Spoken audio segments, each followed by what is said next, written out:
Mau tak ada kami. Kami tak ada, ini kampung nenek moyang kami, Dek.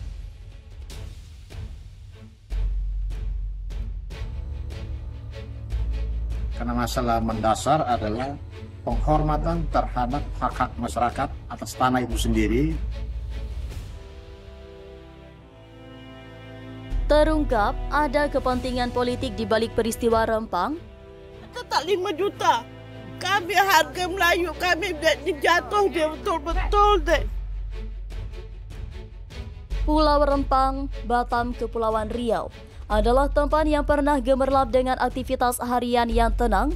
Namun dalam beberapa waktu terakhir, sebuah konflik yang misterius telah melanda. Kekerasan, pemindahan paksa dan ketidaksepakatan masyarakat setempat telah membuat banyak pihak meradang. Tidak hanya itu, peristiwa ini menunjukkan bahwa kita telah melangkah kembali ke masa-masa gelap di masa sebelum reformasi. Wakil Ketua Eksternal Komnas HAM RI Abdul Haris Somendawai mengungkapkan ketidaksetujuannya atas perkembangan terbaru ini. Dalam kata-katanya yang tegas, ia menyayangkan bahwa sejarah kelam seperti ini seharusnya tidak kita ulangi. Mengapa cara-cara yang mengejutkan ini muncul kembali? Pertanyaan yang timbul, apa yang ada di balik peristiwa Rempang yang misterius ini? Salah satu elemen kunci yang menjadi akar permasalahan adalah kekurangan sosialisasi yang memadai.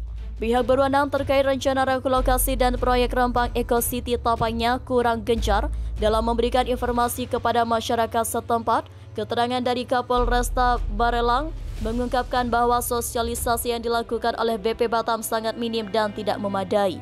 Penting untuk diingat bahwa masyarakat memiliki hak untuk mengetahui dengan jelas dan rinci rencana pembangunan yang akan mempengaruhi lingkungan dan kehidupan mereka. Kurangnya sosialisasi ini menciptakan ketidakpastian dan kebingungan di kalangan masyarakat yang pada gilirannya memicu ketegangan. Konflik semakin memanas ketika aparat keamanan dikerahkan untuk mengamankan rencana pematokan tata batas di Pulau Rempang. Penggunaan 1.000 pasukan gabungan dan gas air mata menjadi sorotan utama. Penggunaan kekerasan semacam ini mungkin tidak seharusnya menjadi solusi dalam situasi seperti ini di mana dialog mungkin bisa lebih efektif. Walaupun Kapolres Barelang menyatakan bahwa gas air mata tidak dikerahkan secara spesifik ke sekolah setempat, tetapi angin membawa gas tersebut ke sekolah dan mempengaruhi siswa dan guru di lingkungan tersebut. Hal ini menunjukkan pentingnya merencanakan strategi keamanan yang tepat dan memahami bagaimana keputusan ini akan mempengaruhi masyarakat. Ketidaksepakatan masyarakat setempat terkait kegiatan pematokan lahan pada 7 September 2023 juga menjadi salah satu puncak konflik. Faktanya pengerahan 1.000 aparat untuk mengamankan pematokan lahan telah menimbulkan penolakan besar dari masyarakat.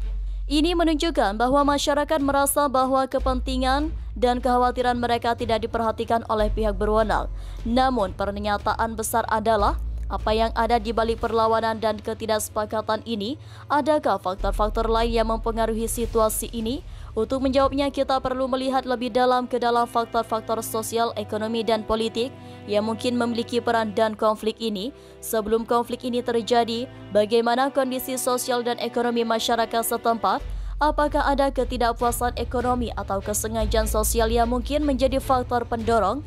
Apakah ada kelompok-kelompok kepentingan tertentu yang memiliki pengaruh dalam pengambilan keputusan terkait proyek Rempang Eco City?